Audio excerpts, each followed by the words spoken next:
Halfway Broadside, day 99.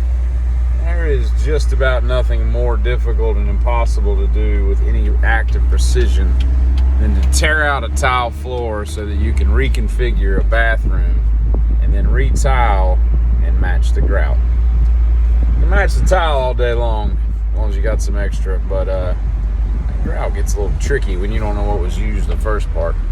You remember in the 80s when the Make America Beautiful or whatever, and did all their campaigns for littering. And I truly hate a litterer. I think a litterer is right next to a shoplifter, and who should go to hell first.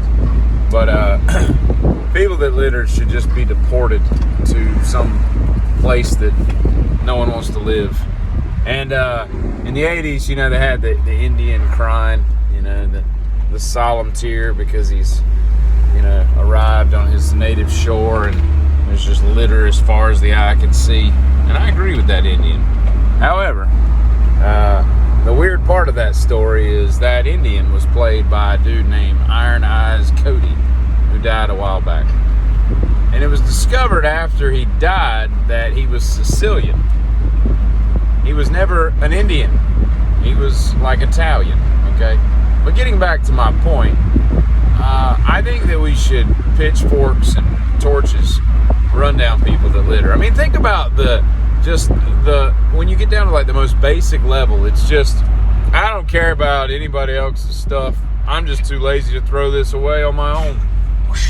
Wendy's bag goes flying into somebody's front yard. You know what I mean? But there's that. If you've ever wondered why streets are named the way they are, I asked a guy one time that worked for a street department, and basically most cities just, they name it whatever, like they give carte blanche to the people that work in those departments. And so if you ever go to like a subdivision and it's, you know, it has themes or whatnot, that's because they were running out of ideas. And then if you go to like a subdivision and it's like Jill Street and Bobby Avenue and Thomas and Nathan and all this, that's usually the name of the kids or something to do with the guy who named it. Like he just named the whole neighborhood after his kids. And I don't understand why there's some restaurants that are like a step above fast food. Like for example, a Chipotle or a McAllister's, and you go in there and there's a place to tip. Okay, whatever. But why do they not do that at, you know, Wendy's? And sometimes at Wendy's they'll bring your tray out to you if it's not ready or whatnot. But what is it that dictates someone who literally just stood there doing their job and didn't do anything special? Why would I tip them and not someone who works in the exact same place? You know, it's weird. And I don't understand train graffiti. I'm all for municipal graffiti as long as it's not offensive or gang related or anything. I think it makes the town look better because it's pretty. It really is neat. And really nobody knows what that crap means anyway. But all you do is see it on trains. And yet I never seen anybody spray paint a train. Where in the world is this happening? That people are just emptying tons and tons of spray cans on all these trains.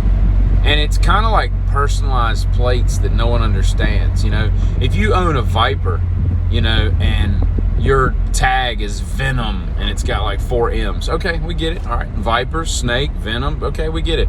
But if your personalized tag is like Cleo Mate 7 or something, you know, just some random crap that I don't even know what it stands for, I'm like, if I don't get that, it doesn't benefit anybody. And I kind of look at that with train graffiti. If we don't know what it says on that side of that train, and most of us don't, and then there's not much point to putting it there.